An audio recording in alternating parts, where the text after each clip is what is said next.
அதாவது இந்தியாவை பார்த்தீங்கன்னா, நீங்க சொன்னது போல தான். 15 சிட்டீஸ டார்கெட் பண்ணி ட்ரோன்கள், மிசைல்கள அவங்க விடுறாங்க. அத்தனையும் வந்து இந்தியாவுல துல்லியமாக முறியடிக்கப்படுகிறது.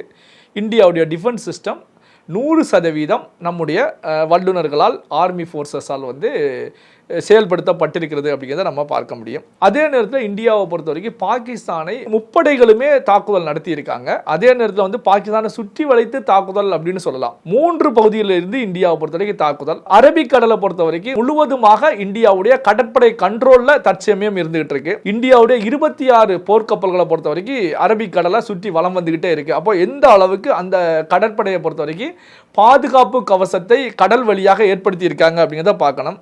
எதற்காக அரபிக்கடல் முழுவதையும் இந்தியா தன்னுடைய கட்டுப்பாட்டில் எடுத்து மிகப்பெரிய ஒரு பாதுகாப்பு வளையத்தை இந்தியாவுடைய கடற்படை போட்டிருக்கிறது அப்படின்னா, எக்காரணத்தை கொண்டும் கடல் வழியாக பாகிஸ்தான் இந்தியாவுக்குள் தாக்குதல் நடத்தக்கூடாது. ஏன்னா கடந்த கால வரலாறு நமக்கு தெரியும். மகாராஷ்டிரா மும்பை வழியாக உள்ள வந்து தாஜ் ஹோட்டல் அந்த பகுதியில் வந்து பெரிய அளவு தாக்குதலை பயங்கரவாதிகள் ஈடுபட்டாங்க. பாகிஸ்தான் ஆதரவு பயங்கரவாதிகள் ஈடுபட்டாங்க. பாகிஸ்தானை பொறுத்த வரைக்கும் ஒரு பக்கம் தாக்குதல் நடத்தும் போது பயங்கரவாதிகள் ஊடுருவி கடல் வழியாக இந்தியாவுக்குள் வந்து தாக்குதல் நடத்துவதற்கான வாய்ப்புகளும் இருக்கிறது.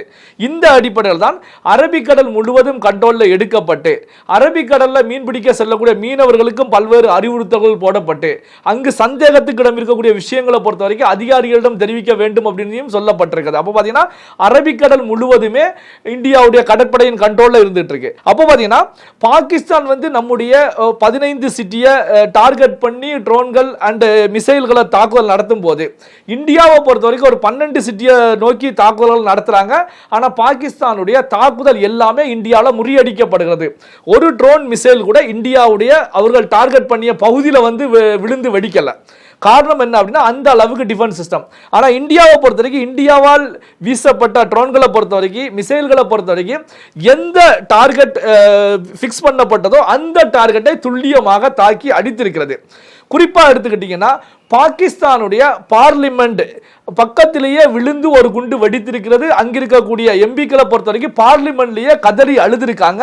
அப்போ வந்து பார்லிமெண்ட்லயே கதறி அழுறாங்க அப்படின்னா இந்தியாவுடைய ஆக்ரோஷமான தாக்குதல் எப்படி இருக்கிறது அப்படிங்கிறத தான் பார்க்கணும்.